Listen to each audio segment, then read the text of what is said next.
माता कौशल्या से विदा।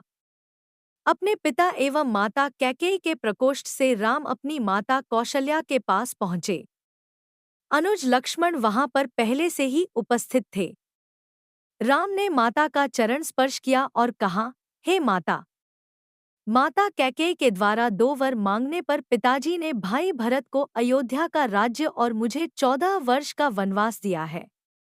अतः मैं वन के लिए प्रस्थान कर रहा हूँ। विदा होने के पूर्व आप मुझे आशीर्वाद दीजिए। राम द्वारा कहे गए इन हृदय विदारक वचनों को सुनकर कौशल्या मूर्छित हो गई। राम ने उनका यथोचित उपचार किया और मूर्छा भंग होने पर वे विलाप करने लगी। उनका विलाप सुनकर लक्ष्मण बोले, माता, भैया राम तो सद्गुरुजनों का सम्मान तथा उनकी आज्ञा का पालन करते हैं। मैं समझ नहीं पा रहा हूँ कि मेरे देवता तुल्य भाई को किस अपराध में यह दंड दिया गया है। ऐसा प्रतीत होता है कि वृद्धावस्था ने पिताजी की बुद्धि को भ्रष्ट कर दिया है। उचित यही है कि बड़े भैया उनकी इस अनुचित आज्ञा का पालन न करें और निष्कंटक राज्य करें। भैया राम के विरुद्ध सिर उठाने वालों को मैं तत्काल कुचल दूंग। राम का अपराध क्या है? उनकी नम्रता और सहनशीलता। मैं प्रतिज्ञा करता हूँ कि यदि राम के राजा बनने में भरत या उनके पक्षपाती कंटक बनेंगे तो मैं उन्हें उसी क्षण यमलोक भेज दूंगा। मैं भी उसी प्रकार आपके दुखों को दूर कर दूंगा जिस प्रकार से सूर्य अंधकार को मिटा देता है। लक्ष्मण के शब्दों से माता कौशल्या को ढांढस मिला और उन्होंने कहा, पुत्र राम, तुम्हारे छोटे भाई लक्ष्मण का कथन सत्य है। तुम मुझे इस प्रकार बिलखता छोड़कर वन के लिए प्रस्थान नहीं कर सकते। यदि पिता की आज्ञा का पालन करना तुम्हारा धर्म है तो माता की आज्ञा का पालन करना भी तुम्हारा धर्म ही है। मैं तुम्हें आज्ञा देती हूँ कि अयोध्या में रहकर मेरी सेवा करो। इस पर माता को धैर्य बंधाते हुए राम बोले, माता, आप इतनी दुर्बल कैसे हो गई? ये आज आप कैसे वचन कह रही हैं? आपने ही तो मुझे बचपन से पिता की आज्ञा का पालन करने की शिक्षा दी है। अब क्या मेरी सुख सुविधा के लिए अपनी ही दी हुई शिक्षा को झुठलाएंगी? एक पत्नी के नाते भी आपका कर्तव्य है कि आप अपने पति की इच्छा पूर्ति में बाधक न बने।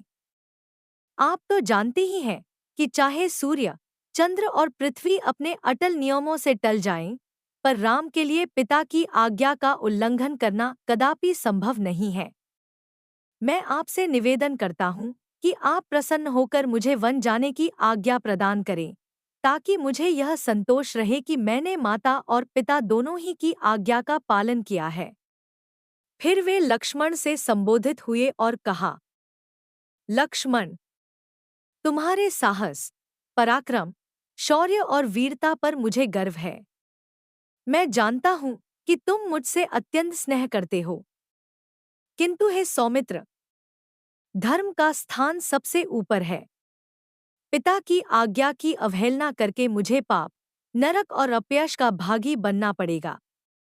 इसलिए हे भाई, तुम क्रोध और क्षोभ का परित्याग करो और मेरे वनगमन में बाधक मत बनो। राम के दृढ़ निश्चय को देखकर अपने आंसुओं को पोंछती हुई कौशल्या बोली, वत्स, यद्यपि तुम्हें वन जाने की आज्ञा देते हुए मेरा हृदय चूर चूर हो रहा है, किंतु यदि मुझे भी अपने साथ ले चलने की प्रतिज्ञा करो तो मैं तुम्हें वन जाने की आज्ञा दे सकती हूँ। राम ने संयमपूर्वक कहा, माता, पिताजी इस समय अत्यंत दुखी हैं और उन्हें आपके प्रेमपूर्ण सहारे की आवश्यकता है। ऐसे समय में यदि आप भी उन्हें छोड़कर चली जाएंगी तो उनकी मृत्यु में किसी प्रकार का संदेह नहीं रह जाएगा। मेरी आपसे प्रार्थना है कि उन्हें मृत्यु के मुख में छोड़कर आप पाप का भागी न बने। उनके जीवित रहते तक उनकी सेवा करना आपका पावन कर्तव्य है। आप मोह को त्याग दें और मुझे वन जाने की आज्ञा दें। मुझे प्रसन्नतापूर्वक विदा करें। मैं वचन देता हूँ कि 14 वर्ष की अवधि बीतते ही मैं लौटकर आपके दर्शन करूँगा। धर्मपरायण राम के युक्तियुक्त वचनों को सुनकर अश्रुपूरित माता कौशल्या ने कहा, अच्छा वत्स, मैं तुम्हें वनगमन की आज्ञा प्रदान करती हूँ। परमात्मा तुम्हारे वनगमन को मंगलमय करे। फिर माता ने तत्काल ब्राह्मणों से हवन कराया और राम को हृदय से आशीर्वाद देते हुए विदा किया।